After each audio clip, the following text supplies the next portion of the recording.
Bueno, el objetivo de este videito es explicarles que no está muy detallado, muy explicado en el apunte el tema de la conjugación de las tres columnas que aparecen tanto en manuales, diccionarios en inglés de lo que son los verbos. Siempre se presentan los verbos con tres columnas en inglés, que es el infinitivo, el pasado y el participio. ¿Por qué? Porque un tema que todavía no llegamos nosotros, existen verbos que son irregulares en inglés, que no se forma su pasado, como ya sí vimos, con la terminación ed. La terminación ed es el pasado de verbos regulares, pero existen muchos otros verbos llamados irregulares cuyo pasado y participio pasado no se forma con esa terminación ed. Entonces a ustedes siempre se les van a presentar tres columnas, una es el infinitivo, el otro es el pasado y el otro el participio pasado. ¿Sí? Así se van a presentar los verbos. Un verbo que siempre usamos, si damos de ejemplo, update, entonces, como es regular, va a tener su pasado con ed, en este caso solo con d porque ya termina con e. ¿Sí? Entonces, repite pasado y participio igual. Esto no va a pasar con los verbos irregulares.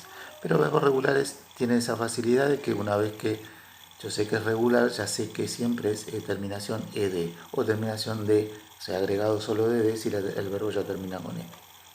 Entonces, ¿cuál es la conjugación? Actualizar, infinitivo, pasado va a ser actualizó, actualicé, actualizamos, de acuerdo al pronombre que uso, y actualizado, que eso es siempre fijo. Ya sabemos que el participio pasado se traduce siempre igual. Entonces, actualizar, actualizó, o él actualizó, ella actualizó, depende de la palabra el pronombre que conjugue, y actualizado como tercer columna. Lo que es importante manejar en este tema es cuando, como el pasado y el participio repite la escritura, es la misma palabra, saber cuándo está como pasado y cuándo está como participio. Esa es la clave, digamos, de este tema.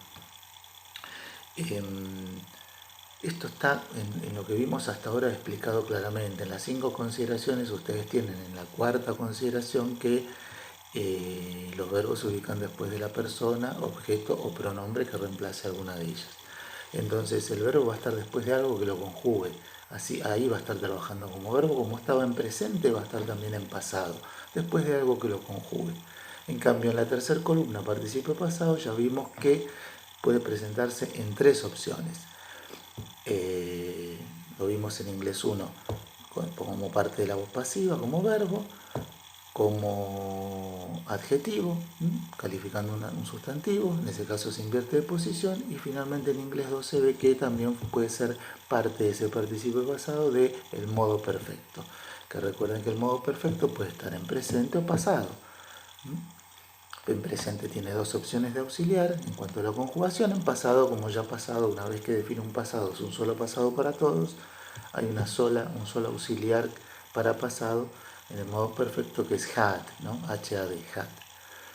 Así que esas tres son las opciones que tenemos de participio pasado, y repito como verbo cuando tengo algo delante que lo conjugue, ¿sí?